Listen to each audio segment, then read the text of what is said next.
ஹல்லேலூயா, ஹல்லேலூயா.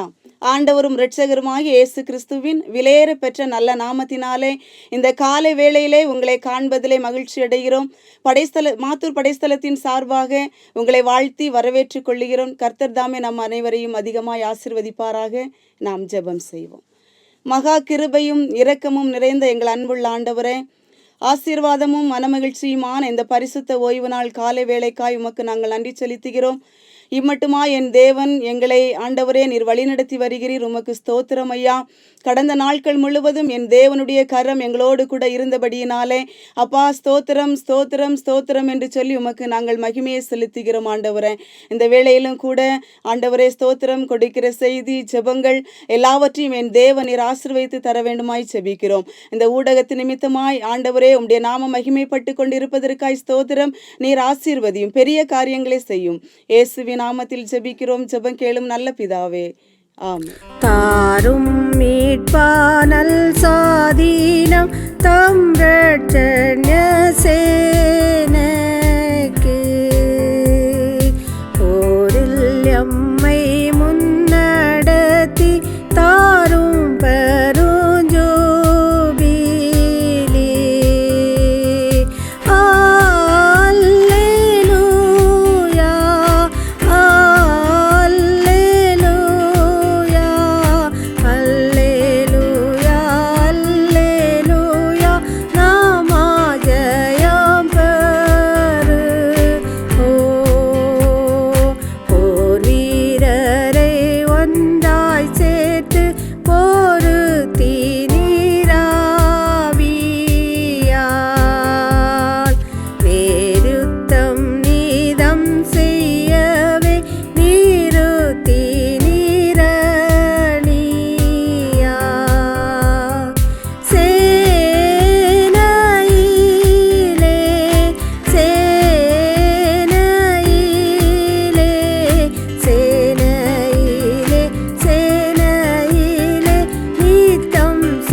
கண்களை மூடி ஜெபம் செய்வோமாக.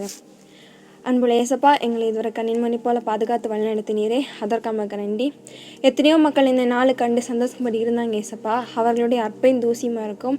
ஆனாலும் நீங்கள் இந்த பெரிய ஸ்லாக்கியத்தை எங்களுக்கு தந்தீரே அப்பா, அதற்காக நன்றி ஏசப்பா. ஸ்தோத்திரம். எங்களை மட்டும் வழிநடத்த கத்த நீதான். நன்றியோடு துதிக்கிறோம், ஸ்தோதரிக்கிறோம் ஏசப்பா. நாங்கள் ஸ்தோத்திரம் ஏசப்பா, தெரிந்தும் தெரியாமலும் அறிந்தும் அறியாமலும் செய்த பாவங்களை எல்லாம் மன்னிக்க நீரை கிருபை செய்ய வேண்டி ஜெபிக்கிறோம் அப்பா.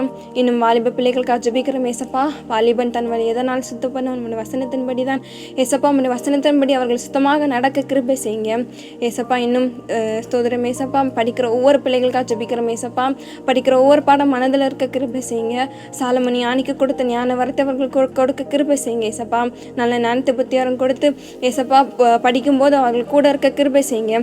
இன்னும் வியாதியோடு இருக்கிற ஒவ்வொரு பிள்ளைகளுக்காக ஜெபிக்கிறோம் ஏசப்பா. தலை முதல் உள்ளங்கால் வரை இருக்கிற எல்லா வியாதிகள் எல்லாத்தையும் மாற்றி போட கிருபை செய்யுங்க ஏசப்பா.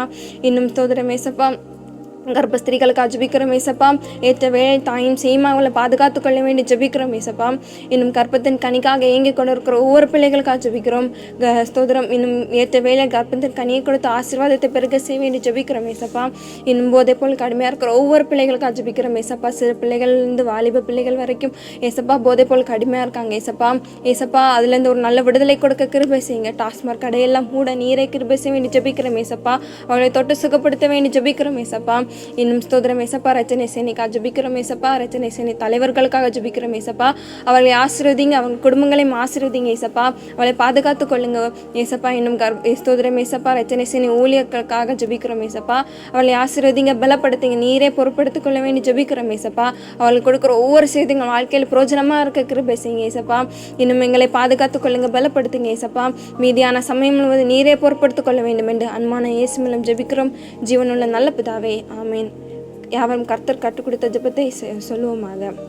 பரமண்டலங்களில் இருக்கிற எங்கள் பிதாவே, உம்முடைய நாமம் பரிசுத்தப்படுவதாக, உம்முடைய ராஜ்யம் வருவதாக, உம்முடைய சித்தம் பரமண்டலத்திலே செய்யப்படுவது போல பூமியிலும் செய்யப்படுவதாக. எங்களுக்கு வேண்டிய ஆகாரத்தை இன்று எங்களுக்கு தாரும். எங்கள் கடனாளிக்கு நாங்கள் மன்னிக்கிறது போல எங்கள் கடன்களை எங்களுக்கு மன்னியும். எங்களை சோதனைக்கு உட்படுத்தாமல் தீமையிலிருந்து ரட்சித்துக் கொள்ளும். ராஜ்யமும் வல்லமை மகிமையும் என்றென்றே கும்பிடுவீர்களே, ஆமீன். செய்திக்கு ஆதாரமாக தெரிந்து கொள்ளப்பட்ட வேத பகுதி லூக்கா 1:75 முதல் 80 முடிய. தம்முடைய தாசனாகிய தாவீதின் வம்சத்திலே நமக்கு இரட்சணிய கொம்பை ஏற்படுத்தினார். நீயோ பாலகனே, உன்னதமானவருடைய தீர்க்கதரிசி என்னப்படுவாய். நீ கர்த்தருக்கு வழிகளை ஆயத்தம் பண்ணவும், நமது தேவனுடைய உருக்கமான இரக்கத்தினாலே அவருடைய ஜனத்துக்கு பாவ மன்னிப்பாகிய இரட்சிப்பை தெரியப்படுத்தவும் அவருக்கு முன்னாக நடந்து போவாய். அந்தகாரத்திலும் மரண இருளிலும் உட்கார்ந்திருக்கிறவர்களுக்கு வெளிச்சம் தரவும், நம்முடைய கால்களை சமாதானத்தின் வழியிலே நடத்தவும் அவ்விரக்கத்தினாலே உன்னதத்திலிருந்து தோன்றிய அருணோதயம் நம்மை சந்தித்திருக்கிறது என்றான். அந்த பிள்ளை வளர்ந்து ஆவியிலே பலங்கொண்டு இஸ்ரவேலுக்கு தன்னை காண்பிக்கும் நாள் வரைக்கும் வனாந்தரங்களிலே இருந்தான். ஆமேன். வாசித்த திருவசனங்களின் மூலமாய் தேவன் தாமே நம்ம ஒவ்வொருவரையும் ஆசீர்வதிப்பாராக. என்னை இந்த இடத்திலே சாட்சி அனைத்தினே என் தேவாதேவனுக்கு நன்றியை தெரிவித்துக் கொள்கிறேன். 2023 எங்கள் ஃபேமிலியில் நிறைய கஷ்டங்கள், பாடுகள், வேதனைகள் எல்லாமே வந்திருக்கு. எனக்கு சப்ளிமெண்ட்ரி எக்ஸாம் எழுதுகிற அளவுக்கு என்னோடய மார்க் எனக்கு இருந்துச்சு. 12th ஸ்கூல்லே எனக்கு மார்க் ரொம்ப லோவாக இருந்துச்சு. நான் ஏசப்பட்ட ப்ரேயர் பண்ணேன். எனக்கு மட்டும் ஏன் இப்படி நடக்குது, நான் நல்லா தான் மார்க் எழுதியிருக்கேன், ஆனால் ஏன் எனக்கு மட்டும் மார்க் இப்படி இருக்குது அப்படின்னு கேட்டேன். ஏசப்பா கிட்ட நான் ப்ரேயர் கூட பண்ணியிருக்கேன். எங்கள் வீட்டில் எல்லோரும் சொல்லுவாங்க, நீ ப்ரேயர் பண்ண மாட்ட, ஃபேமிலி ப்ரேயரில் இருக்க மாட்ட, பைபிள் ரீட் பண்ண மாட்ட அப்படின்னு சொல்லுவாங்க. எனக்கு அது ரொம்ப கஷ்டமாக இருக்கும். ஆனால் எனக்கு ஏசப்பா நான் தேடுறேன், ஆனால் ஏசப்பா என்ன ஒரு பிள்ளையாக ஏற்றுக்க மாட்டாங்களோன்னு எனக்கு ஒரு பயம் இருக்கும். நான் அப்போ தான் ஏசப்பா கிட்ட நான் உங்ககிட்ட சாட்சியாக அனுப்பேன் ஏசப்பான்னு நான் சொன்னேன். ஏசப்பா எனக்கு அதே மாதிரி எனக்கு ஏசப்பா சப்ளிமெண்ட்ரி எக்ஸாம் எழுதி எனக்கு நிறைய மார்க் ஏசப்பா எனக்கு தந்தாங்க. எனக்கு காலேஜில் சீட்டையும் எனக்கு ஏசப்பா முடிவு பண்ணி தந்தார். இப்போ நான் காலேஜ் போயிட்டுருக்கேன், நல்லபடியாக படிச்சுட்ருக்கேன். எனக்காகவும் என் குடும்பத்திற்காகவும் என் சகோதரனுக்காகவும் என் தாய் தந்தைக்காகவும் ஜெபிக்குமாறு தாழ்மையுடன் கேட்டுக்கொள்கிறேன். இயேசு நாமத்துக்கு ஆமென்.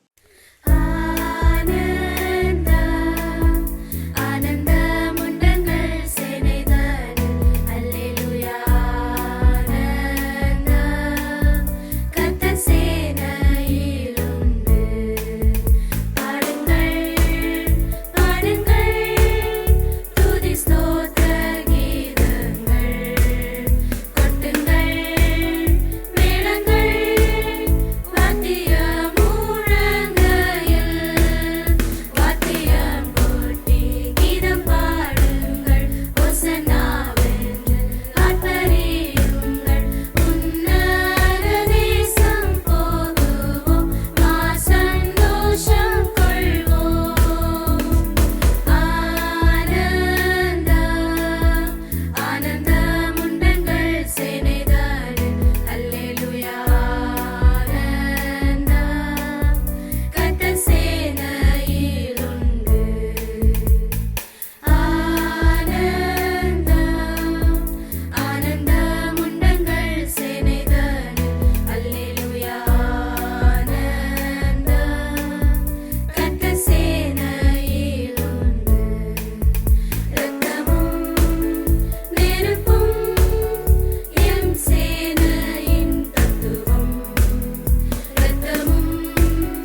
boundless salvation, devotion of love, oh fullness of mercy, Christ brought from above, the whole world redeeming, so rich and so free, now flowing for all men, now flowing for all men, now flowing for all men. Come roll over me.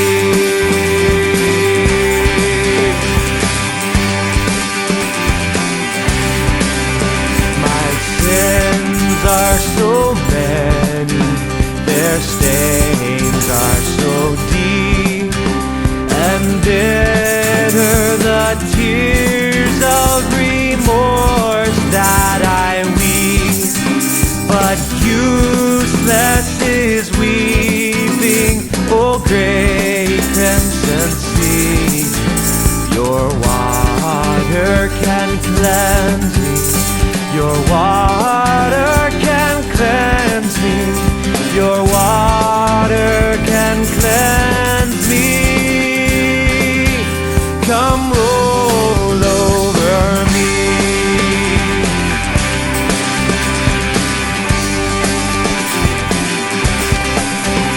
Now tossed with temptation, then haunted with fears, my life has been joyless and useless for years.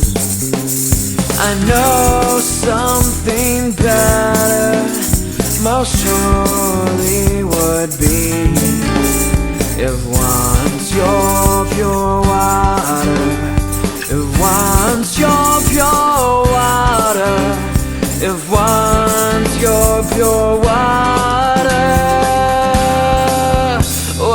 roll over me.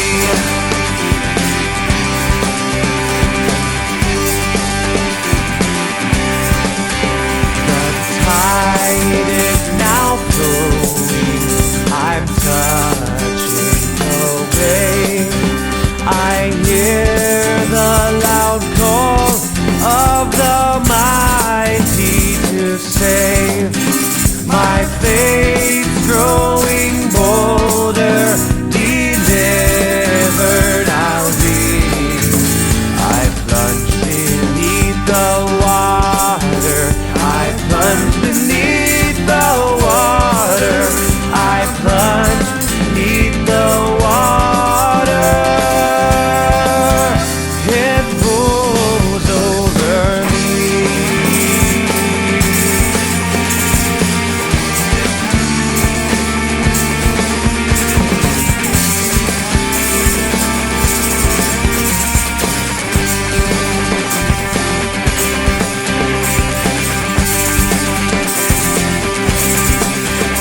And now, hallelujah, the rest of my days shall gladly be spent in promoting His praise, who laid His own life down and poured out this seed of boundless salvation, of boundless salvation, of boundless salvation,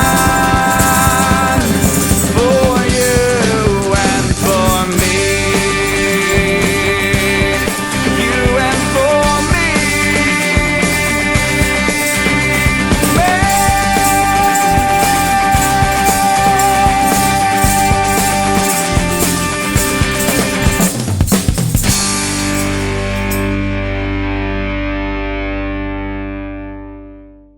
கிறிஸ்துவுக்கு பிரியமான தேவனுடைய பிள்ளைகளே, ஆண்டவராக இயேசு கிறிஸ்துவின் நாமத்தினாலே இந்த online மூலமாக கர்த்தருடைய வார்த்தையை பகிர்ந்து கொள்ளும்படி கர்த்தர் செய்த கிருபைக்காக நன்றி செலுத்துகிறேன். இந்த கிறிஸ்து பிறப்பின் பண்டிகை நாளிலே நாம் ஆண்டவருடைய பிறப்பின் நற்செய்தியை கேட்கும்படி ஆயத்தமாக இருக்கிறது போல நம்முடைய வாழ்விலும் கர்த்தர் நமக்கு செய்த நன்மைகளை நாம் எண்ணி பார்த்து கர்த்தருக்கு நாம் நன்றி செலுத்துவோம். குறிப்பாக வருகிற கிறிஸ்து பிறப்பின் நாள் நமக்கு ஒரு சமாதானத்தின் நாளாக இருக்கும்படி நாம் ஆராதிக்கிற தேவன் அவர் நமக்கு சமாதானத்தின் பிரபுவாக இருந்து நம்மளை வழிநடத்தி கொண்டிருக்கின்றார். இங்கே நாம் வாசிக்க கேட்ட வேத பகுதியில் சொல்லுகிறது, லூக்கா எழுதின சுவிசேஷம் 1வது அதிகாரம் 79வது வசனம் இவனமாய் சொல்கிறது, நம்முடைய கால்களை சமாதானத்தின் வழியிலே நடத்தவும் அவ்விரக்கத்தினாலே உன்னதத்திலிருந்து தோன்றிய அருணோதயம் நம்மை சந்தித்து இருக்கிறது என்று சொல்லி. கிறிஸ்துக்குள் பிரியமான தேவனுடைய பிள்ளைகளே, இந்த நாளிலும் நம்மளுக்கு ஆண்டவர் கொடுத்திருக்கிற பெரிய கிருபை, ஆண்டவராய் இயேசு கிறிஸ்துவை இந்த உலகத்திலே நமக்கு தந்தொருளி நம்முடைய வாழ்விலே ஒரு சமாதானத்தை கொடுக்கும்படியாக அவரை குறித்து சொல்லப்பட்டு இருக்கிற தீர்க்க தரிசனங்கள் பூமியிலே நிறைவேறி நாம் இன்றைக்கு கிறிஸ்து பிறப்பை நாளை கொண்டாடி கொண்டு இருக்கிற அந்த நாட்களிலே நம்முடைய விசுவாசத்தின்படி நம்முடைய கிறிஸ்துவ ஜீவியத்தில் நாம் சமாதானம் நிறைந்தவர்களாய் காணப்படுகிறோமா என்று நாம் ஒரு விஷயம் நாம் யோசித்து பார்க்க வேண்டும். நம்முடைய வாழ்விலே சமாதானம் இல்லாத சூழ்நிலைகள் எத்தனையோ காலங்கள் நாட்களிலே நடந்து கொண்டு இருக்கின்றது. ஆகினாலே அந்த சுவிசேஷத்தின் வெளிச்சமாகி இருக்கிற கிறிஸ்துவை நாம் தரித்து கொள்ளும் பொழுது, கிறிஸ்துவாகிய தேவனை நாம் ஆராதிக்கிற பொழுதும் நம்முடைய வாழ்விலே சமாதானம் இருக்கிறது. ஒரு கிறிஸ்துவளாக நாம் வாழும் பொழுது நம்முடைய வாழ்க்கையிலே சமாதானம் என்பது முக்கியமாக இருக்கிறது. ஸ்தோத்திரம். ரட்சிப்பின் சுவிசேஷம் நமக்கு மெய்யான ஒளியை நமக்கு வெளிப்படுத்தி அந்த வெளிச்சத்திலே நான் நடக்கும் பொழுது சமாதானம் நம்முடைய வாழ்விலே நிறைவாக இருக்கிறது. ஆகனால இந்த வேத பகுதியிலே சொல்லுகிறது, உன்னதத்திலிருந்து நம்மை சந்திப்பதற்காக தேவனுடைய உருக்கமான இரக்கத்தினாலே அந்த அருணோதயம் நம்மை சந்தித்திருக்கிறது. அந்த அருணோதயம் என்பது கிறிஸ்துவை குறிக்கிறது. இயேசு கிறிஸ்துவானவர் இந்த நாளிலே நமக்கு பாலகனாக அவர் கொடுக்கப்பட்டு இருக்கின்றார். அவர் இரட்சிப்பின் தேவனாய் இருக்கிறார். அவர் உலகத்தின் இரட்சகராக இருக்கிறார். ஆகினால இந்த இரட்சிப்பு நம்முடைய வாழ்விலே நிறைவேற்றி கொண்டு இருக்கிறது. ஒரு மனிதனுடைய உண்மையான சமாதானம் என்பது அவன் பெற்றுக்கொள்ளுகிற ஒரு ஆசீர்வாதம், அவன் பெற்றுக்கொள்ள இருக்கிறதான ஸ்தோத்திரம். சமாதானத்தினுடைய தேவன் கிறிஸ்துவாக இருக்கிறார். கிறிஸ்துவ இல்லாத வாழ்க்கையிலே ஒரு சமாதானம் என்பது இல்லை. ஆகினாலே வேதம் சொல்லுகிறது போல இயேசு கிறிஸ்து பிறப்பு குறித்து தீர்க்க தரிசன வார்த்தைகள் வசனங்களை நாம் கவனித்து தியானிக்கும் பொழுது அதிலிருந்து நமக்கு உண்மையான சமாதானம் உண்டாயிருக்கிறது. அந்த சமாதானத்தை அருள்வதற்காக அந்த அருணோதயம் நம்முடைய வாழ்விலே நம்மை சந்தித்து கொண்டு இருக்கின்றது. சுவிசேஷம் என்று சொல்கிற பொழுது நாம் சரியான பாதைகளை நடத்துவதற்கும் அந்த வெளிச்சம் நமக்கு ஸ்தோத்திரம் இயேசுவாக இருந்து நம்மளை நடத்தி கொண்டு சுவிசேஷன் வெளிச்சத்திலே நாம் நடக்கும் பொழுது புற ஜாதியாரும், அதாவது இரட்சிக்கப்படாதவர்கள் இருளிலே நடக்கிறவர்களாக காணப்படுகிறார்கள். சுவிசேஷத்தை அறியாதபடிக்கு, கிறிஸ்துவை விசுவாசியாதபடிக்கு, கிறிஸ்துவை குறித்து சொல்லப்பட்டு இருக்கிற தீர்க்க தரிசன வார்த்தைகளை குறித்து நாம் தியானித்து அதனுடைய உண்மையான சத்தியத்தை நாம் அறியாதவனமாக இருக்கிறதுனாலே நம்முடைய வாழ்க்கையிலே அந்த மெய்யான சமாதானத்தை நாம் இழந்து கொண்டு இருக்கிறோம். ஒவ்வொருடைய வாழ்வை நாம் கவனித்து பார்க்கும் பொழுது கிறிஸ்து பிறப்பின் பண்டிகை நாட்களிலே நாம் ஸ்தோத்திரம் சமாதானம் உடையவர்களாய் காண்கிறது போல ஒரு பொய்யான ஒரு வாழ்க்கையை நாம் வாழ்ந்து கொண்டு இருக்கின்றோம். நாம் கிறிஸ்து பிறப்பு பண்டிகை நாட்கள் வருகிற பொழுது மாத்திரம் நம்முடைய எல்லாவற்றையும் நாம் அலங்கரித்து நமக்கு தேவையானவைகள் எல்லாவற்றையும் ஒழுங்குபடுத்துகிறோம். ஆனால் அந்த சமாதானம் நிலைத்திருக்கிறதா என்று சொல்லி நாம் பார்க்கிற பொழுது அந்த சமாதானம் நம்முடைய வாழ்விலே நிலையாய் இருப்பதில்லை. ஆகினாலே தான் இந்த ஸ்தோத்திரம் வாழ்விலே நமக்கு சமாதானத்தை கொடுப்பதற்காக, இந்த வாழ்விலே நமக்கு சந்தோஷத்தை கொடுப்பதற்காக ஆண்டவர் இந்த உலகத்திலே இரட்சகராக பிறந்திருக்கிறார். அந்த இரட்சகரை நாம் சொந்த இரட்சகராக ஏற்றுக்கொள்ளும் பொழுதுதான் நம்முடைய வாழ்க்கையிலே ஒரு நிலையான ஒரு சந்தோஷம் உண்டாகிறது. ஏனென்றால் அது அதிலே நாம் லூக்கா 1வது அதிகாரம் 78வது வசனத்தை நாம் கவனித்து பார்க்க வேண்டும். அந்தகாரத்திலும் மரண இருளிலும் உட்கார்ந்திருக்கிறவர்களுக்கு வெளிச்சம் தரவும் என்று சொல்லப்பட்டு இருக்கிறது. அந்தகாரத்திலும் மரண இருளில் உட்கார்ந்திருக்கிறவர்கள் என்று சொல்லப்படும் பொழுது அது இரட்சிக்கப்படாதவர்களை பரிசுத்த வாழ்வுக்கு நேராய் தன்னை படுத்தாதவர்களை குறித்து அதில் வெளிப்படுத்தப்படுகிறது. ஆகினால் பாவத்தின் சம்பளம் மரணம் என்று இருக்கிற அந்த தண்டனையிலிருந்து நாம் தப்பித்து கொள்ள வேண்டும். ஒரு மனிதன், ஒரு கிறிஸ்தவள் உண்மையாகவே சமாதானத்திற்குள்ளாக வழிநடத்தப்பட வேண்டுமானால் அவன் பாவத்தின் சம்பளமாக இருக்கிற மரணத்திலிருந்து அவன் விடுவிக்கப்பட வேண்டும். அவனுடைய ஆத்துமா அதிலிருந்து மீட்பை பெற வேண்டும். அதற்காகத்தான் இந்த உலகத்திலே அந்த அருணோதயமாகி இருக்கிற கிறிஸ்து நம்மை சந்தித்திருக்கின்றார். அவர் ஸ்தோத்திரம் கிறிஸ்துவுக்குள்ளாக பரிசுத்த வாழ்விலே நம்மளை நடத்துவதற்காக அவர் நம்மை சந்திக்கும்படி இந்த உலகத்திலே அவர் கொடுக்கப்பட்டு இருக்கிறார். அப்போ நாம் அந்தகாரத்திலும் மரண இருளிலும் இருக்கிறவர்களாய் இருந்தால் நம்முடைய வாழ்விலே சமாதானம் என்பது நிலையானதாய் இருக்காது. ஒரு ரட்சிக்கப்படாத ஒரு கிறிஸ்தவளாக நாம் இருக்கும் பொழுது, காலங்கள் தூரமும் வருடங்கள் கடந்து போகிற பொழுதும் நாம் கிறிஸ்துவ என்று சொல்லி கிறிஸ்துவ பிறப்பை கொண்டாடுகிறதுனாலே நம்முடைய வாழ்க்கையிலே சமாதானம் வருவதில்லை. அந்த கிறிஸ்து பிறப்பின் நாளில் மாத்திரம் அநேகர் தன்னை பலவிதமான காரியங்களிலே ஆயத்தப்படுத்திக் கொள்ளுகிறார்கள். ஆனால் அவர்களுக்குள்ளாய் இருக்கிற ஆத்துமாவை குறித்தவர்கள் கரிசனை உள்ளவர்களாய் இருக்கிறார்களா என்று சொன்னால் அவருடைய வாழ்விலே அதை குறித்து அவர்கள் ஒரு கணம் கூட சிந்தித்து பார்ப்பதில்லை.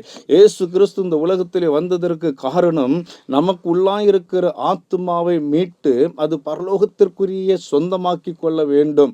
அதற்காகத்தான் ஆண்டவர் இந்த உலகத்திலே அவர் ஸ்தோத்திரம் பாவங்களிலிருந்து விடுவிக்கும்படியாக, நம்மை அக்கிரமங்களிலிருந்து நம்மளை விடுவிக்கும்படியாக கர்த்தர் இந்த உலகத்திலே பிறந்தார். அதனால்தான் அந்தகாரத்திலும் மரண இருளிலும் இருக்கிற ஜனங்களுக்கு அந்த வெளிச்சத்தை கொடுக்கும்படியாக கர்த்தர் இந்த பூமியிலே அவர் வெளிப்பட்டு இருக்கிறார். தேவனுடைய பிள்ளைகளே, அப்படிப்பட்ட அந்த சுவிசேஷம் ஆகிய அந்த பாவ மன்னிப்பு என்கிற அந்த சுவிசேஷத்தை நாம் விசுவாசிக்க வேண்டும்.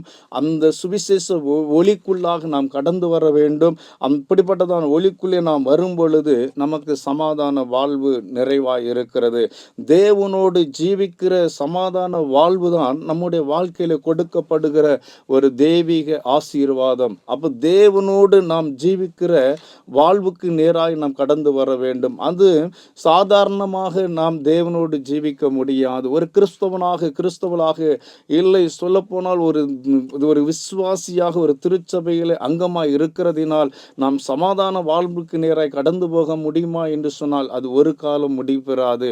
காரணம், நாம் நம்முடைய பாவத்தை நாம் எண்ணி ஆண்டவருடைய சமூகத்திலே வந்து உண்மையாக நம்முடைய பாவத்தை அறிக்கை செய்து அந்த இரட்சிப்பை நாம் பெற்றுக்கொள்ள வேண்டும். அப்படி பெற்றுக்கொள்ளும் பொழுதுதான் நமக்கு சமாதானம் உண்டாகிறது. ஏன்னா அவர் நமக்கு சமாதானத்தை கொடுக்கும்படியான ஆக்கினை அவரிடத்தில் இருக்கிறது. அவர் மேல் அந்த ஆக்கினை கொடுக்கப்பட்டு இருந்தது. அவர் சமாதானத்தின் பிரபுவாக இருக்கிறார். ஆகினால் தேவனுடைய பிள்ளைகளே, நம்முடைய வாழ்விலே நாம் அந்த சமாதானத்தை பெற்றுக்கொள்ள கர்த்தர் நமக்கு உதவி செய்வாராக. மத்தேயு எழுதின சுவிசேஷம் 14வது அதிகாரம் 15-16 நாம் வாசிக்கின்ற பொழுது அங்கே சொல்லப்பட்டு இருக்கிறது, இருளில் இருக்கிற ஜனங்கள் பெரிய வெளிச்சத்தை கண்டார்கள், மரண இருளின் திசைகளில் இருக்கிறவர்களுக்கு வெளிச்சம் உதித்தது என்று சொல்லப்பட்டு இருக்கிறது. ஆகினால் நான் சொன்னது போல மரண இருளில் இருக்கிற ஜனங்களுக்கு வெளிச்சத்தை கொடுக்கும்படி கர்த்தர் இந்த உலகத்திலே நமக்கு அவர் ஸ்தோத்திரம் சுவிசேஷ ஒளியாக அவர் கொடுக்கப்பட்டு இருக்கின்றார். அப்படிப்பட்ட பாவத்தில் இருந்து நாம் விடுவிக்கப்பட வேண்டும். ஏனென்றால் தேவன் 1 யோவான் 1:5 வாசிக்கிற, தேவன் ஒளியாய் இருக்கிறார், அவரில் எவ்வளவேனும் இருள் இல்லை, இது நாங்கள் அவரிடத்தில் கேட்டு உங்களுக்கு அறிவிக்கிற விசேஷமா இருக்கிறது என்று சொல்லி. அப்போ தேவன் ஒளியாய் இருக்கிறதுனாலே நம்முடைய வாழ்விலே நமக்கு அநேக நன்மைகள் கிறிஸ்துவினால் கொடுக்கப்பட்டு கொண்டு இருக்கிறது. நம்முடைய ஆத்துமை மீட்பை நாம் பெற்றுக்கொள்ளும் பொழுதுதான் உண்மையான கிறிஸ்து பிறப்பு நம்முடைய வாழ்விலே ஒரு சமாதானத்தை கொண்டு வரும். இந்த கிறிஸ்து பிறப்பின் நாட்களிலே நம்முடைய ஆத்துமாவை குறித்து நாம் அதிகமாய் சிந்தித்து ஆண்டவரிடத்திலே நாம் ஐக்கியமாய் இருப்பதற்காக நம்மை தகுதிப்படுத்திக் கொள்ள வேண்டும். வருடங்கள் கடந்து போகிற சூழ்நிலையில கிறிஸ்துவோடு இருக்கிற ஐக்கியத்தை நாம் பலப்படுத்திக் கொள்ளவில்லை என்று சொன்னால், கிறிஸ்துவோடு இருக்கிற ஐக்கியத்திலே நாம் பலப்படுத்தி அதிலே நிலைத்திருக்க வேண்டும் என்று சொன்னால், நாம் ஆண்டவரை அறிந்து கொள்ள வேண்டும். கர்த்தரை அறிகிற அறிவிலே நாம் வளர வேண்டும். இல்லை என்று சொன்னால் அது வேதம் சொல்லுகிறது, நாம் அவரோடு ஐக்கியப்பட்டவர்கள் என்று சொல்லியும் இருளில் நடக்கிறவர்களாய் இருந்தால் சத்தியத்தின்படி நடவாமல் பொய் சொல்லுகிறவர்களாய் இருக்கிறோம். அவர் ஒளியாய் இருக்கிறது போல நாமும் ஒளியிலே நடந்தால் ஒருவரோடு ஒருவர் ஐக்கியப்பட்டு இருப்போம். அவருடைய குமாரனாகிய இயேசு கிறிஸ்துவின் இரத்தம் சகல பாவங்களையும் நீக்கி நம்மை சுத்திகரிக்கிறது என்று ஸ்தோத்திரம் வேதம் சொல்லுகிறது. பாருங்கள் தேவனுடைய பிள்ளைகளே, நாம் அவரோடு ஐக்கியப்பட்டவர்களாக இருக்க வேண்டும். இருக்கிறோம் என்று சொன்னாலும் நாம் பொய் சொல்லுகிறவர்களாக இருக்கிறோம். காரணம், ஒரு கிறிஸ்தவன் என்று சொல்லி நாம் பல நாட்களாக பல ஸ்தோத்திர ஜனங்கள் மத்தியிலே நாம் சாட்சிகரிக்கிறவர்களாக இருக்கலாம். ஒரு கிறிஸ்து பண்டிகை வரும் பொழுது, இல்லை விசேஷ காரியங்கள் வரும் பொழுது நாம் கிறிஸ்தவன் என்று சொல்லிக் கொள்ளலாம். இல்லை பதிவேடுகளிலே நம்முடைய பேர் கிறிஸ்தவ பேர்களாக இருக்கலாம். ஆனால் வேதம் அப்படிப்பட்டவர்களுக்கு சமாதானத்தை கொடுக்கிறதா என்று சொன்னால் அது சமாதானத்தை கொடுக்கிறதல்ல. அவர்கள் ஆண்டவரையும் ஜனங்களையும் தன்னையும் தன்னுடைய ஆத்துமா மீட்பையும் அவர்கள் ஏமாற்றி கொண்டு இருக்கிறார்கள். அவர் பொய் சொல்லி கொண்டு இருக்கிறார்கள். காரணம், இயேசு கிறிஸ்து நமக்கு ஸ்தோத்திரம் அவருடைய இரத்தத்தினாலே சகல பாவங்களை நீக்கி நாம் சுத்திகரிக்கப்பட்டு அவரோடு இருக்கிற ஐக்கியத்திற்கு நேராய் நாம் வழி நடத்தப்படுகிறோம். ஆகினாலே இந்த சத்தியத்தை விட்டு வழி விலகாதபடிக்கு கிறிஸ்துவோடு இருக்கிற ஐக்கியத்திலே உண்மையாய் நிலைத்திருக்கிறவர்களுக்கு தான் இந்த உலகத்திலே அவருக்கு சமாதானம் நிலைத்திருக்கிறது. ஆகினால்தான் அந்த லூக்கா 1:79 நான் வாசித்தது போல, ஸ்தோத்திரம் தேவனுடைய பிள்ளைகளே, அவர் ஸ்தோத்திரம் நம்முடைய கால்களை சமாதானத்தின் வழிகளை நடத்தி அவருடைய இரக்கத்தினாலே உன்னதத்திலிருந்து தோன்றின அந்த குமாரனாகிய கிறிஸ்துவின் மூலமாய் நமக்கு அந்த சமாதானத்தை கொடுக்க பிதாவாகிய தேவன் சித்தமுள்ளவராய் இருக்கிறார். அப்போ இயேசு கிறிஸ்து நம்முடைய பாவங்களை மன்னித்து நம்மளை எல்லா அக்கிரமங்களிலும் இருந்து விடுதலையாக்கி நம்மை சமாதானத்திற்கு நேராய் நடத்தி கொண்டு இருக்கிறார். இன்னைக்கு அநேக கிறிஸ்துவர்கள், அநேக ஸ்தோத்திரம் கிறிஸ்துவ நண்பர்கள், உறவுகள், நம்முடைய சொந்தங்கள் நம்மளை ஆராய்ந்து பார்க்கும் பொழுது அவர்கள் கிறிஸ்துவோடு ஐக்கியப்பட்டு இருக்கிறார்களா என்று சொன்னால், அவர்கள் கிறிஸ்துவோடு ஐக்கியப்பட்டவர்களாய் இராதபடினால் அநேக வேதனைகளும் துன்பங்களும் அவருடைய வாழ்க்கையிலே நிலை பெற்றுக் கொண்டு இருக்கிறது. ஆகினால் தேவனுடைய பிள்ளைகளே, ரோமர் 13வது அதிகாரம் 12வது வசனத்திலே சொல்லுகிறது, அந்தகாரத்தின் கிரியைகளை நாம் தள்ளிவிட்டு ஒளியின் ஆயுதங்களை தரித்து கொள்ள கடவோம் என்று சொல்லி. அப்போ ஒரு சமாதானத்தை கெடுக்கிற நம்முடைய குடும்பத்திலே, நம்முடைய ஆவிக்குரிய வாழ்விலே நம்ம ஸ்தோத்திரம் சமாதானத்தை கெடுக்கிறதான பொல்லாத சத்துரு, அந்த சத்துருவானவன் கொண்டு வருகிற அந்தகாரத்தின் கிரியைகளை நாம் விட்டுவிட வேண்டும் என்று நமக்கு வேதம் சொல்லுகிறது. தேவனுடைய பிள்ளைகளை, அப்படியே நீங்கள் இந்த பகுதிகளை வாசிக்கின்ற பொழுது ஸ்தோத்திரம் அந்தகார கிரிகள் என்று அதில் சில காரியங்கள் கொடுக்கப்பட்டு, களியாட்டும் வெறியும் வேசித்தனமும் காம விகாரமும் வாக்குவாதமும் பொறாமை உள்ளவர்களாய் நடவாமல் பகலில் நடக்கிறவர்களைப் போல சீராய் நடக்க கடவோம். 14வது வசனம் சொல்கிறது, துரிசைகளுக்கு இடமாகிய உடலை பேணாமல் இருந்து கர்த்தராகிய இயேசு கிறிஸ்துவை தரித்து கொள்ள வேண்டும் என்று சொல்லி. அப்போ நம்முடைய இந்த சரீரமாகிய இந்த சரீரத்தை நம்முடைய ஆவியிலே, நம்முடைய ஆத்துமாவிலே ஒரு சமாதானம் உண்டாக வேண்டும் என்று சொன்னால் வேதம் நமக்கு எச்சரித்து சொல்லுகிறது. இந்த கிறிஸ்து பிறப்பின் பண்டிகை நாட்களிலே கொண்டாட இருக்கிற ஆயத்தமாக இருக்கிற பிள்ளைகளாகிய நாம் ஆண்டவர் சொல்லுகிற காரியம், நாம் இந்த துரு இச்சைகளுக்கு இடமாக உடலை பேணாமல் இருந்து கர்த்தராகிய இயேசு கிறிஸ்துவை தரித்து கொள்ள வேண்டும். அப்போ இயேசு கிறிஸ்துவை நாம் என்றைக்கு நாம் நம்முடைய ஸ்தோத்திர வாழ்விலே நம்முடைய வழி நடத்துதலுக்காக, நம்முடைய ஆவிக்குரிய பரிசுத்த வாழ்வுக்கு நேராய் வழி நடத்தக்கூடிய ஒரு இரட்சகராக என்றைக்கு நாம் ஏற்றுக்கொள்கிறோமோ அன்றைக்கு தான் உண்மையான சந்தோஷம் நம்முடைய வாழ்விலே, உண்மையான சமாதானம் நம்முடைய வாழ்விலே கிடைக்க பெறுகிறது. அப்போ தேவனுடைய பிள்ளைகளை, வருகிற கிறிஸ்து பிறப்பின் பண்டிகை அனுசரிக்க ஆயத்தமாக கொண்டிருக்கிற நாம் கிறிஸ்துவை தரித்து கொண்டவர்களாக இருக்கிறோமா? ஒளியின் ஆயுதங்களாகிய கிறிஸ்துவை நாம் தரித்து கொள்ள வேண்டும். அந்த ஒளியின் ஆயுதங்கள் என்று சொல்லுகிறது, நம்முடைய வாழ்விலே கிறிஸ்துவை தரித்து கொள்வது என்பது ஒரு கிறிஸ்தவனுடைய முறையின்படி அவன் ஆவிக்குரிய பரிசுத்த வாழ்வு வாழ வேண்டுமானால் அவனுடைய முறையான வேத வாசிப்பு முக்கியமாக இருக்கிறது, அவனுடைய ஜெபம் முக்கியமாக இருக்கிறது. அநேக கிறிஸ்தவருடைய வாழ்க்கையில ஜெபமும் வேத வாசிப்பும் குறைந்து கொண்டு இருக்கிறது. அவர்கள் உலகத்திற்குரியவர்களாக உலக காரியங்களுக்கு முக்கியத்துவம் கொடுத்து கொண்டு அவர்கள் அதை சிந்தித்து ஓடிக்கொண்டு இருக்கிறார்கள். ஆனால் வேதத்தை வாசிக்கிறதற்கும் வேதத்தை தியானம் பண்ணுவதற்கும் ஜெபம் பண்ணுவதற்கும் அவர்கள் சமயம் ஒதுக்காததினாலே அவருடைய வாழ்க்கையிலே சமாதானம் இல்லாத சூழ்நிலைகள் உண்டாகி காணப்படுகிறது. அவன் தேவனுடைய பிள்ளைகளாகிய நாம் ஒரு சமாதானத்தை நிறைவாய் பெற்றுக்கொள்ள வேண்டுமானால் இயேசு கிறிஸ்துவை நாம் தரித்து கொள்ள வேண்டும். இயேசு கிறிஸ்துவின் வாழ்க்கையின் சாட்சி நமக்கு வேதத்திலே சுவிசேஷ பகுதியிலே சொல்லப்பட்டு இருக்கிறது. அவர் ஜெபிக்கிற ஒரு ஜெப வீரராக அவர் ஸ்தோத்திரம் எல்லாவற்றிலும் பரிசுத்தமாய் தன்னை காத்து கொண்டது நிமித்தமாய் அதை போல நம்முடைய வாழ்வும் கிறிஸ்துக்குள் இருக்கும் பொழுது நம்முடைய வாழ்விலே ஒரு சமாதானம் உண்டாகிறது. அப்போ ஸ்தோத்திரம் தேவனுடைய பிள்ளைகளாகிய நாம் அந்த சமாதானத்தின்படி நாம் வாழ வேண்டும். என் காரணம் என்ன? வேதம் எதற்காக அப்படி இயேசு கிறிஸ்துவை நீங்கள் உங்களை தரித்து கொள்ள வேண்டும் என்று சொல்லுகிறது? துரு இச்சைகளுக்கு உங்கள் இடமாகி உங்களுடைய உடலை பேணாதபடிக்கு இயேசு கிறிஸ்துவை ஏன் நாம் தரித்து கொள்ள வேண்டும் என்று சொல்லி நாம் வேதத்தை பார்க்கிற பொழுது 1 கொரிந்தியர் 3:16-17 வாசிக்கிறது. நீங்கள் தேவனுடைய ஆலயமாய் இருக்கிறீர்கள் என்றும் தேவனுடைய ஆவி உங்களில் வாசமாய் இருக்கிறது என்றும் அறிந்திருக்கிறீர்களே. ஒருவன் தேவனுடைய ஆலயத்தை கெடுத்தால் அவனை தேவன் கெடுப்பார். தேவனுடைய ஆலயம் பரிசுத்தமாய் இருக்கிறது, நீங்களே அந்த ஆலயம் என்று சொல்லி வேதம் சொல்லுகிறது. அப்போ நம்முடைய சரீரத்திலே நம்முடைய வாழ்க்கையிலே ஒரு ஆவிக்குரிய கிறிஸ்துவ ஜீவியத்திலே நம்முடைய வாழ்க்கையிலே சமாதானம் ஏன் இல்லை என்று சொன்னால் நாம் துரு இச்சைகளுக்கு நம்முடைய உடலை இடம் கொடுக்கிறதுனாலே அதற்குரிய காரியங்களுக்கு நாம் முக்கியத்துவம் கொடுக்கிறதுனாலே நம்முடைய வாழ்க்கையிலே சமாதானம் இல்லாதபடி இருக்கிறது. நான் சொன்னது போல வேதம் சொல்லி அறிவிக்கிறது போல வேதம் வாசிப்பும் ஜெபமும் தன்னுடைய வாழ்க்கையிலே நிலைத்துப்படும் பொழுது ஆண்டவர் சொல்லுகிறார், உங்களுக்கு அந்த சமாதானம் நிறைவாய் இருக்கும். இல்லை, ஒருவன் தன்னுடைய ஆலயத்தை கெடுத்து போட்டால் ஆண்டவர் அவனை கெடுத்துப்படுகிறார். அப்ப நம்முடைய வாழ்க்கையிலே சமாதானம் என்பது இல்லாது இருக்கிறது, நம்முடைய வாழ்க்கையிலே சந்தோஷம் இல்லாது இருக்கிறது. ஏனென்றால் நீங்களே தேவனுடைய ஆலயமாய் இருக்கிறீர்கள். நாம் தேவனுடைய ஆலயமாய் இருக்கும் பொழுது நாம் தேவனுக்குரியவர்களாய் காணப்பட வேண்டும். தேவன் நமக்குள் வாசம் பண்ண வேண்டும். கிறிஸ்து நமக்குள் வாசம் பண்ணும் பொழுதுதான் நம்முடைய வாழ்க்கையிலே சந்தோஷம் இருக்கிறது. அப்படிப்பட்டவருடைய வாழ்க்கையிலே ஒரு ஆசீர்வாதம் நிறைவாய் காணப்படுகிறது. தேவனுடைய ராஜ்யத்துக்குட்பட்டவர்களாக சமாதானத்தின் நிறைவை அவர்கள் பெற்றுக் கொள்ளுகிறார்கள்.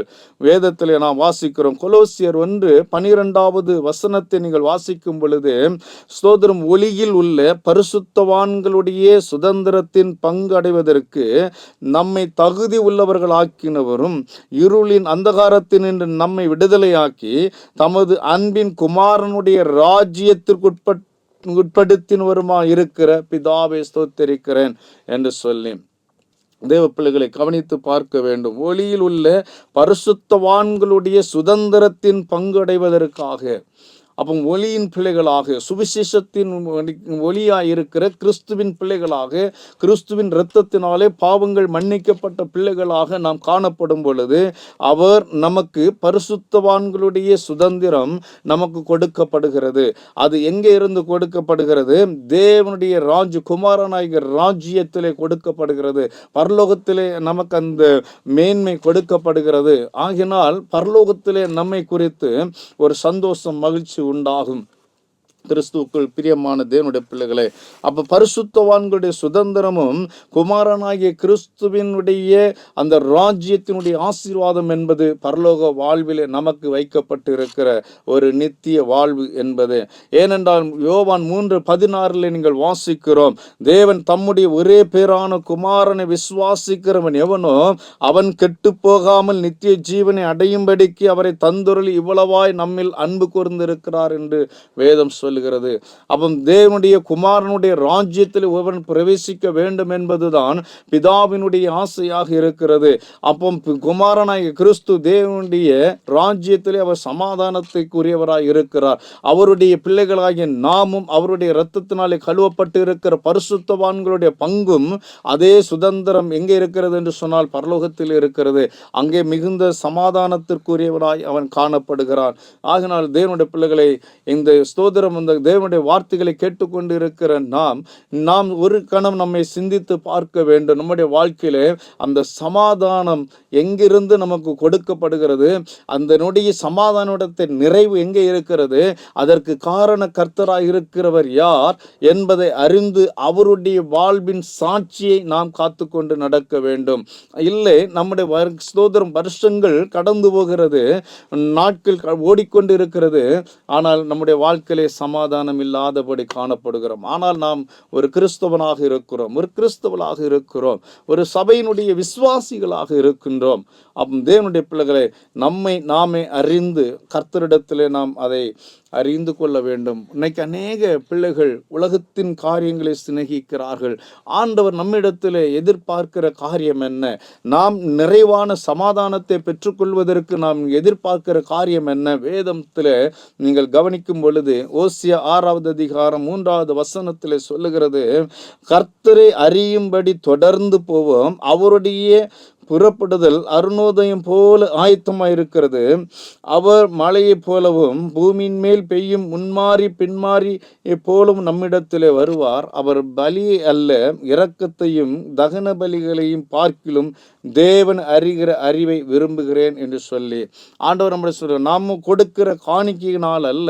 இல்லை, ஸ்தோத்திரம், கிறிஸ்து பிறப்பின் பண்டிகை நாள் வந்துவிட்டால் என்று சொன்னால் நாம் வீடு ஸ்தோத்திரம் சுத்தம் செய்யப்படுவது, நம்முடைய சரீரத்தில் நாம் ஸ்தோத்திரம் எல்லா காரியங்கள் ஒழுங்குபடுத்தும், ஸ்தோத்திரம் புதிய ஆடைகள் இல்லை, ஸ்தோத்திரம் நண்பர்களுக்கு உறவுகளுக்கு நாம் வாழ்த்துதலை சொல்வதனால் அல்ல. தேவனுடைய பிள்ளைகளை அவர் தம்முடைய தேவனை அறிகிற அறிவை விரும்புகிறேன்.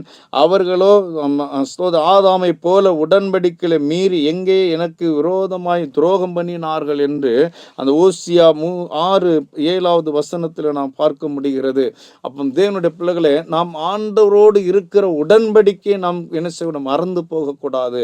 நாம் ஒரு கிறிஸ்துவ பண்டிகை வருகிறது என்று சொன்னால், இவ்வளவு கிறிஸ்துவ விசுவாச ஸ்தோத்திர விசேஷங்கள் வருகிறது என்று சொன்னால் நாம் எல்லாவற்றையும் ஒழுங்குபடுத்துகிறோம், உலகத்திற்குரிய காரியங்களை ஒழுங்குபடுத்துகிறோம். ஆனால் நமக்குள் ஒரு ஆத்துமா இருக்கிறது. நமக்குள்ளே ஆண்டவர் நம்முடைய ஆத்துமாவின் மேலே அவர் கருசனை உள்ள தேவனாய் இருக்கிறார். அந்த ஆத்துமாவை குறித்து நாம் ஒரு கணம் சிந்தித்து பார்த்து அந்த ஆத்துமாவுக்காக நாம் ஆயத்தப்படுகிறோமா என்பதை நாம் கவனித்துக் கொள்ள வேண்டும். அவருடைய உடன்படிக்கையை நாம் மீறுகிறவர்களாய் காணப்படாதபடிக்கு ஆண்டவரோடு நம்ம இருக்கிற விசுவாசத்தோடு நாம் நடந்து ஆண்டவரிடத்திலே நாம் ஐக்கியப்பட்டவர்களாய் காணப்பட வேண்டும். அப்பொழுதுதான் நம்முடைய வாழ்க்கையிலே சந்தோஷம் என்பது நிறைவாய் இருக்கும், ஒரு சமாதானம் என்பது நிறைவாய் இருக்கும்.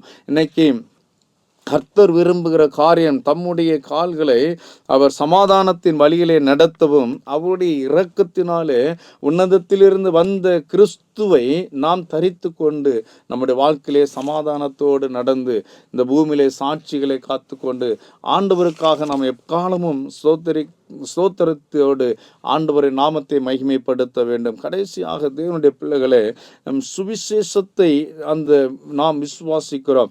அந்த சுவிசேஷ ஒளியாக கிறிஸ்துவை நாம் விசுவாசிக்கும் பொழுது அது நமக்கு ஆரோக்கியமான ஒரு ஆசீர்வாதத்தை கொண்டு வருது. மல்கியா 4வது அதிகாரம் 2வது வசனத்தை நீங்கள் கவனித்து பார்க்கும் பொழுது, அதை தியானித்து பார்க்கும் பொழுது சொல்லுகிறது, என்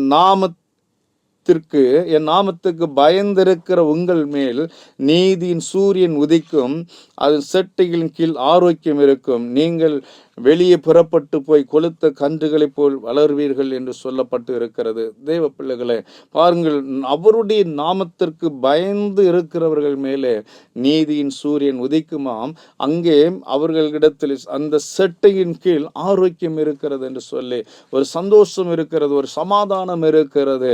அந்த அந்த செட்டைக்குள் நீதியின் சூரியனாய் இருக்கிற கிறிஸ்துவுக்குள்ளாக நாம் இருக்கும் பொழுது நம்முடைய வாழ்விலே சந்தோஷம் குறைவென்பது கிடையாது, ஒரு சமாதானம் குறைவென்பது கிடையாது. ஆகனால் நாம் ஸ்தோத்திரம் கிறிஸ்துவுக்குள்ளாய் வளர வேண்டும். ஏசாயா தீர்க்க தரிசன புஸ்தகம் 1:2-60 1-2 வசனங்களை வாசிக்கும்போது, எழும்பி பிரகாசி, உன் ஒளி வந்தது, கர்த்தர் மகிமை உன்மேல் உதித்தது. இதோ இருள் பூமியையும் காரிருள் ஜனங்களையும் மூடும், ஆனாலும் உன்மேல் கர்த்தர் உதிப்பார், அவருடைய மகிமை உன்மேல் காணப்படும் என்று சொல்லி இங்கே சொல்லப்பட்டிருக்கிறது. தேவனுடைய பிள்ளைகளே, நாம் ஆண்டவரை ஆராதிப்பதினாலே, கர்த்தரை விசுவாசிப்பதினாலே நம்முடைய பாக்கியம் என்ன, நம்முடைய சிலாக்கியங்கள் என்ன? வேதம் தெளிவாய் சொல்லுகிறது, நீங்கள் கர்த்தருடைய வார்த்தைக்கு கீழ்ப்படிந்து அவருடைய பரிசுத்த இரத்தத்தினாலே கழுவப்பட்டவர்களாய் இந்த உலகத்திற்குரிய ஆயத்தங்களை விட்டுவிட்டு உங்கள் சரீரத்தை குறித்து, உங்களுடைய சரீரமாய் ஆலயத்தை குறித்து நீங்கள் கருசனை உள்ளவர்களாய் இருக்க வேண்டும். ஏனென்றால் ஸ்தோத்திரம், தேவன் நமக்கு கொடுக்கப்பட்டிருக்கிற மகா பெரு ரட்சிப்பை நாம் ஒருபோதும் அசட்டை பண்ணக்கூடாது. அந்த ரட்சிப்பாய் இருக்கிற கிறிஸ்துவை, அவரை சார்ந்த வசனங்களை அசட்டை பண்ணும் பொழுது நம்முடைய வாழ்க்கையிலே சமாதானம் இல்லாத சூழ்நிலைகள் உருவாகும். ஆகனால் இந்த கிறிஸ்து பிறப்பின் பண்டிகை நாட்களை கொண்டாட இருக்கிற தேவ ஜனமே, நீங்கள் சமாதானத்தை நிறைவுடையவர்களாய் காணப்பட வேண்டுமானால் உண்மையான கிறிஸ்துவை உங்களுடைய உள்ளத்திலே ஏற்றுக்கொள்ளுங்கள். அது மாத்திரமல்ல, அவரை குறித்து சொல்லப்பட்டு இருக்கின்ற ஒவ்வொரு சத்திய வார்த்தைகளுக்கு நீங்கள் கீழ்ப்படிந்தவர்களாய் காணப்பட்டு ஆண்டவருடைய நாமத்திற்கென்று உங்களை தகுதிப்படுத்திக் கொள்ளுங்கள். அப்பொழுது கர்த்தர் உங்களுடைய வாழ்க்கையில் மிகுந்த சமாதானத்தையும் மிகுந்த ஆசீர்வாதங்களையும் கட்டளையிடுவார். இன்னும் சொல்லப்போன தேவனுடைய பிள்ளைகளை, மணவாளனாகிய கிறிஸ்து, மணவாட்டியாகிய சபையை அவர் குறித்து வேதத்தில் அநேக காரியங்கள் சொல்லப்பட்டு இருக்கிறது. அந்த மணவாளனுக்காக மணவாட்டியான சபை நாம் ஆயத்தமாக இருக்க வேண்டும். ஆகையினால தான் நான் உங்களுக்கு சொன்னேன், ஒருவன் தன்னுடைய ஆலயத்தை கெடுத்து போட்டால் கர்த்தர் அவனை கெடுத்து போடுவார். ஏனென்றால் நீங்கள் அவருடைய ஆலயமாய் இருக்கிறீர்கள் என்று சொல்லி, அந்த மணவாட்டியான சபையாக நாம் ரட்சிக்கப்பட்ட அனுபவத்தோடு வருகிற கிறிஸ்து பிறப்பின் பண்டிகை நாட்களை கொண்டாடி நாம் ஆண்டவரோடு ஐக்கியப்பட்டு இருப்போம். கர்த்தர் நமக்கு சமாதானத்தை தந்து ஆசீர்வதித்து வருகிற புதிய வருடத்தை நமக்கு ஆசீர்வாதமாய் கொடுப்பாராக. நம் ஆண்டவருடைய சமூகத்திலே நாம் ஜெபிப்போம். கர்த்தர் பெரிய காரியங்களை செய்வார். சமாதானத்தின் தேவன் உங்களோடு இருந்து உங்களை ஆசீர்வதிப்பாராக. நாம் யாவரும் ஜெபித்து கர்த்தருடைய சமூகத்தில் இந்த நாட்களை ஒப்பு கொடுப்போம். நம்முடைய ஆவி ஆத்மா சரீரத்தை கர்த்தரிடத்தில் ஒப்பு கொடுப்போம். கர்த்தர் உங்களுக்கு கிருபை செய்வாராக. பரிசுத்தமாக இசண்டை வந்து இரத்தத்தால் கழுவப்பட்டாயா, நம்புகிறாயா, உன் யாவையும் தந்து இரத்தத்தால் கழுவப்பட்டாயா, இயேசுவின் இரத்தத்தால் உன் உள்ளம் கழுவப்பட்டதா, நீதியின் வெண் வஸ்திரம் பெற்றாயா, நீ பூரண ரட்சிப்படைந்தாயா, தினம் உன்னடை மீட்பரை சார்ந்ததா, இரத்தத்தால் கழுவப்பட்டாயா, கொந்தளிப்பல் லாமிப்போ அமர்ந்த தாரத்தத்தால் கழுவப்பட்டாயா, இயேசுவின் இரத்தத்தால் உன் உள்ளம் கழுவப்பட்டதா, நீதியின் வெண் வஸ்திரம் பெற்றாயா, நீ பூரண ரட்சிப்படைந்தாயா, அவரை சந்திக்க வெண்ணங்கியுண்டா, இரத்தத்தால் கழுவப்பட்டதா, விண்பிடேகம் உன்னுள்ளமாயத்தமா, இரத்தத்தால் கழுவப்பட்டதா,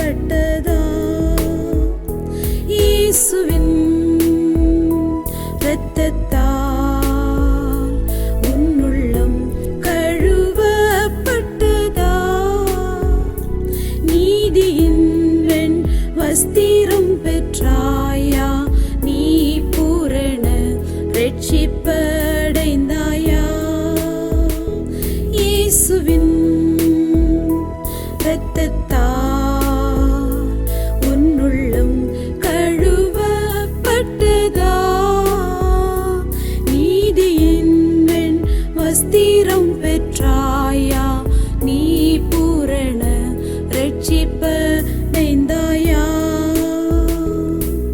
நாம் யாவரும் ஜெபம் செய்வோம். ஸ்தோத்திரம். துதிகள் மத்தியில் வாசம் பண்ணுகிற எங்கள் அன்பின் ஆண்டவரை ஸ்தோத்தரிக்கிறோம், துதிக்கிறோம், நன்றி செலுத்துகிறோம்.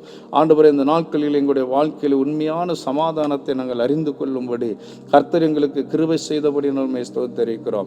எங்களுக்கு சமாதானத்தை கொடுக்கிற ஆண்டவரை ஸ்தோத்திரம் பாதை எது என்பதை நீர் அறிந்திருக்கிறேன்.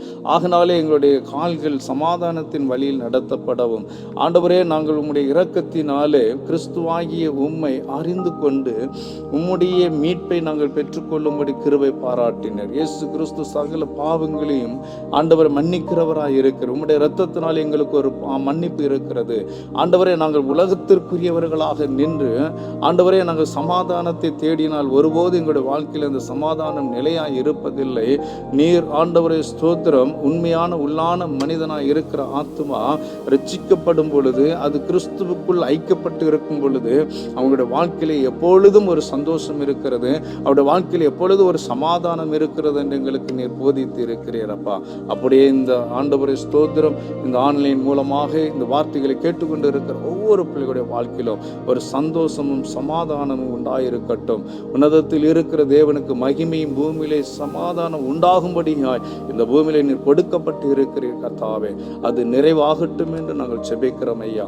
கர்த்தர் அப்படியே எங்களுடைய ஜனங்களை ஆசீர்வதிங்க. வருகிற கிறிஸ்து பிறப்பின் பண்டிகை நாளை பிள்ளைகளுக்கு ஆசீர்வதித்து கூடும். ஆண்டவரே ஒரு சமாதானத்தின் நாட்களை கர்த்தர் பிள்ளைகளுக்கு கொடுத்து வருகிற புதிய வருடமும் பிள்ளைகளுக்கு ஆசீர்வாதமாய் இருப்பதாக என்று சொல்லி வாழ்த்தி ஆசீர்வதிக்கின்றேன். கர்த்தர் நீர் பெரிய காரியங்களை செய்யும். மீட்பெரும் இரட்சகமாய் இருக்கிற இயேசு கிறிஸ்துவின் வெளியேற பெற்ற நாமத்தில் ஜெபிக்கிறேன் ஜெபங்கள் நல்ல பிதாவே, ஆமென். என் ஆத்துமாவே கர்த்தரை ஸ்தோத்திரி, என் முழு உள்ளமே கர்த்தருடைய பரிசுத்த நாமத்தை ஸ்தோத்திரி.